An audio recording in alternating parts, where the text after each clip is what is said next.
Olá pessoal, tudo bem? Aqui é o Alisson. Vamos falar um pouco sobre a osmose. Antes da gente falar sobre o conceito de osmose, é importante a gente falar sobre o que é uma membrana semipermeável.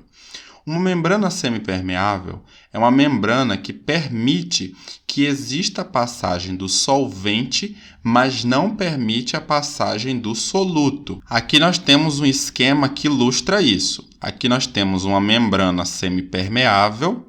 Essas bolinhas menores aqui em azul são as moléculas de solvente.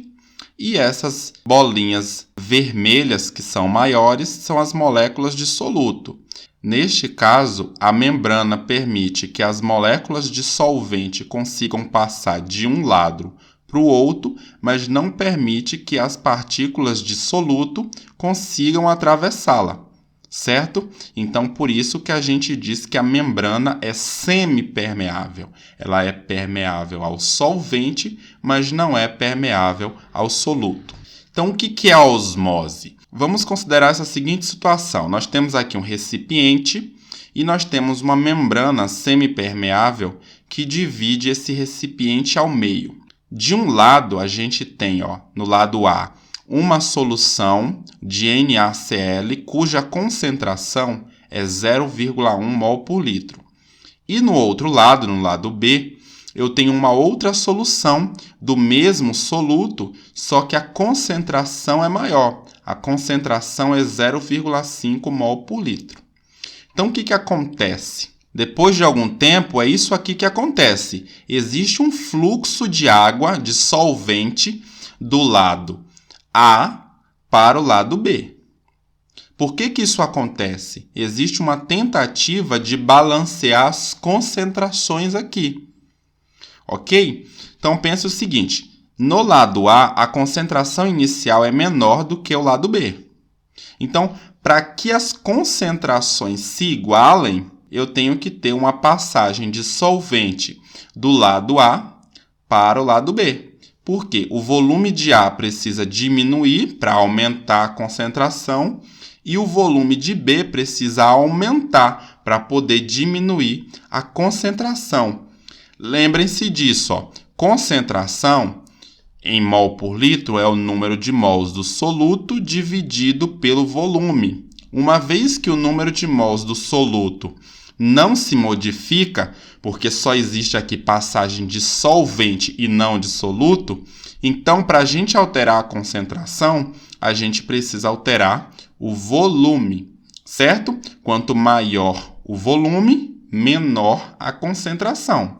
Quanto menor o volume, maior a concentração, certo?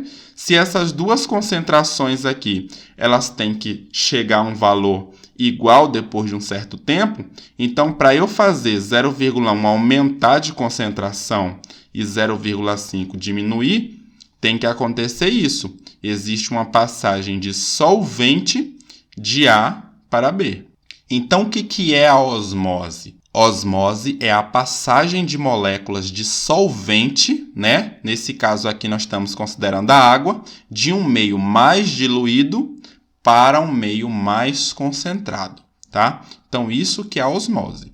Percebam que aqui não tem a passagem de soluto, existe a passagem de solvente, porque nós estamos considerando uma membrana semipermeável. O que é a pressão osmótica? A pressão osmótica é a pressão necessária para poder parar o processo de osmose. A gente vai ver as implicações disso mais para frente. A gente pode calcular a pressão osmótica da seguinte maneira. O π maiúsculo aqui é a pressão osmótica.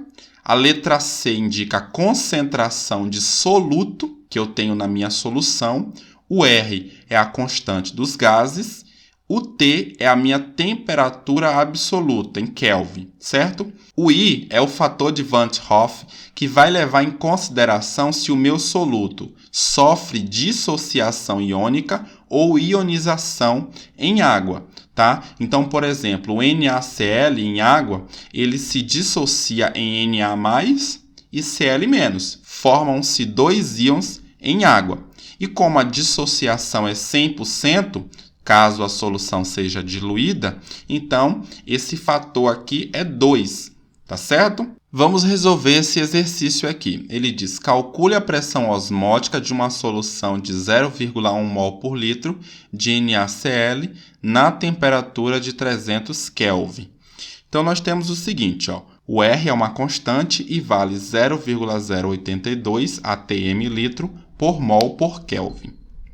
A temperatura do sistema foi dada aqui, 300 Kelvin, e a concentração do soluto, 0,1 mol por litro. O I, nesse caso, considerando que a dissociação do NaCl seja 100%, então o I vai ser 2. O NaCl ele se dissocia em Na+, e Cl-, tá? Formam-se 2 íons para cada fórmula NaCl. Então eu tenho que o fator de Van 't Hoff é 2. Então a gente vai calcular a pressão osmótica pelaquela expressão que a gente tinha visto anteriormente, né? I vezes a concentração, vezes a constante dos gases, vezes a temperatura. Então, substituindo esses valores na fórmula, a gente encontra que a pressão osmótica dessa solução vale 4,92 atm. Vamos considerar esse exemplo aqui. Eu tenho um recipiente com uma membrana semipermeável dividindo ao meio, certo? E aqui, de um lado, eu tenho água pura, do outro lado, eu tenho uma solução 0,1 mol por litro de cloreto de sódio. Então, acontece a osmose. Existe uma passagem de água desse recipiente da esquerda para o recipiente da direita, ok? Vai sempre do meio mais diluído para o meio mais concentrado, essa migração de solvente, certo? Então, esse é um processo de osmose. Agora, imagine o seguinte, a gente vai aplicar uma pressão, aqui, ó, uma pressão mecânica sobre a solução de NaCl, que é igual à pressão osmótica dessa solução. Então, o que é que vai acontecer? A gente consegue parar a osmose. Quando a gente aplica uma pressão exatamente igual à pressão osmótica, a gente para o processo de osmose. Então, nesse caso, o sistema está em equilíbrio. Agora, notem o seguinte, se a gente aplicar uma pressão que seja maior do que a pressão osmótica dessa solução, o que é que vai acontecer? Existe um fluxo de solvente de água da solução mais concentrada para a solução mais diluída. Então, esse fluxo de solvente não natural que acontece quando a gente aplica essa pressão maior do que a pressão osmótica é a osmose reversa. Esse processo ele é muito utilizado, por exemplo, para dessalinizar a água.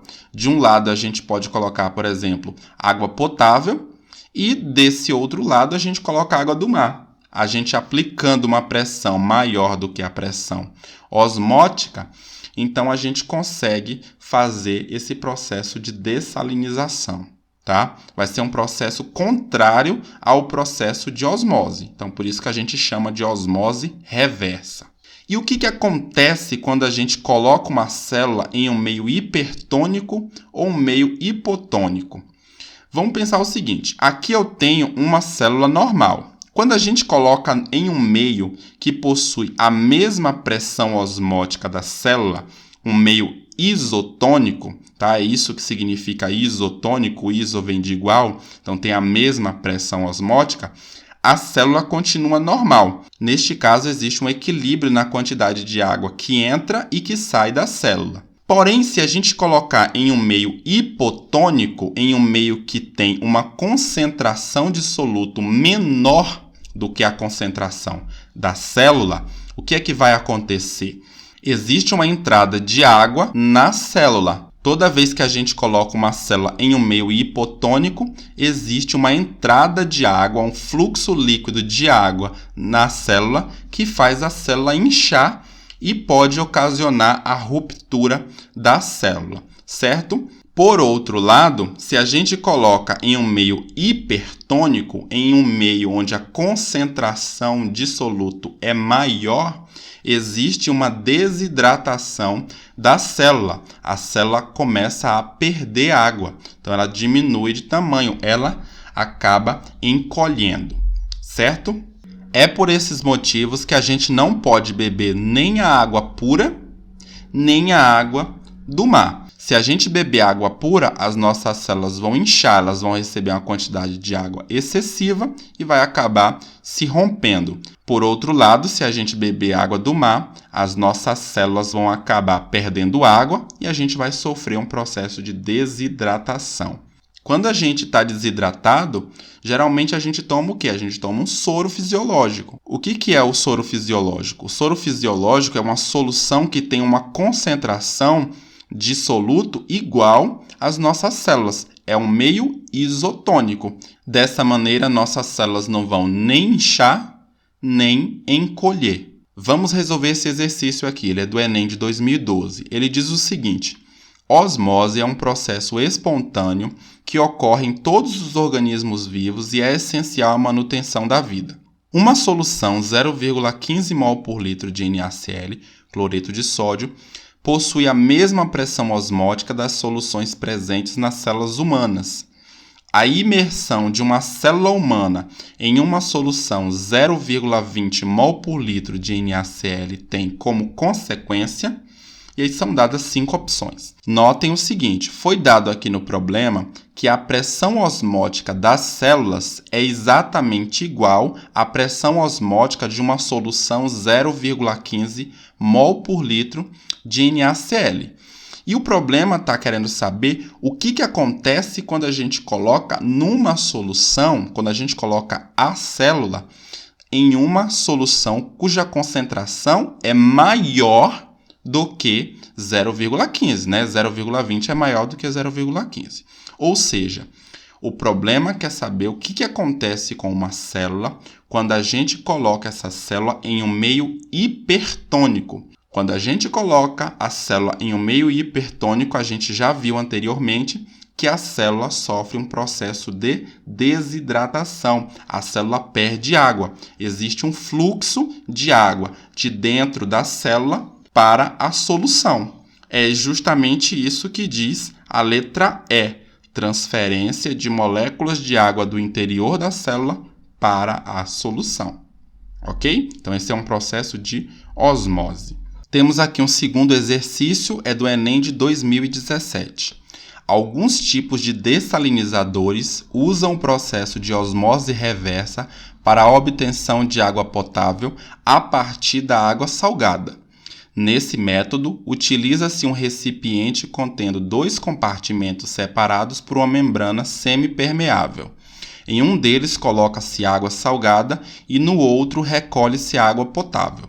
A aplicação de pressão mecânica no sistema faz a água fluir de um compartimento para o outro. O movimento das moléculas de água através da membrana é controlado pela pressão osmótica e pela pressão mecânica aplicada. Para que ocorra esse processo, é necessário que as resultantes das pressões osmótica e mecânica apresentem mesmo sentido e mesma intensidade, sentidos opostos e mesma intensidade, sentidos opostos e maior intensidade da pressão osmótica, mesmo sentido e maior intensidade da pressão osmótica, sentidos opostos e maior intensidade da pressão mecânica. Aqui eu tenho um esquema desse processo. De um lado eu tenho água potável, do outro lado eu tenho a água salgada.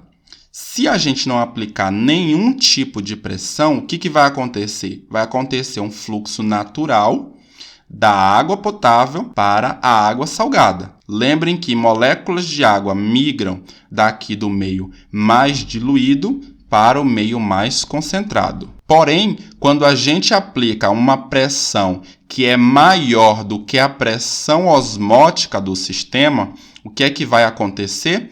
Vai acontecer um fluxo inverso, vai acontecer um fluxo de água da solução mais concentrada, que é a água salgada, para a solução mais diluída, que é a água potável. Então, olhando as alternativas, qual é a correta? É justamente a letra E. Então, as pressões osmótica e mecânica apresentam sentidos opostos, como a gente viu, e tem que existir uma maior intensidade da pressão mecânica. Necessariamente, para que a osmose reversa aconteça, a pressão mecânica do sistema tem que ser maior do que a pressão osmótica, ok? Se tiverem qualquer dúvida, deixe nos comentários. Até a próxima.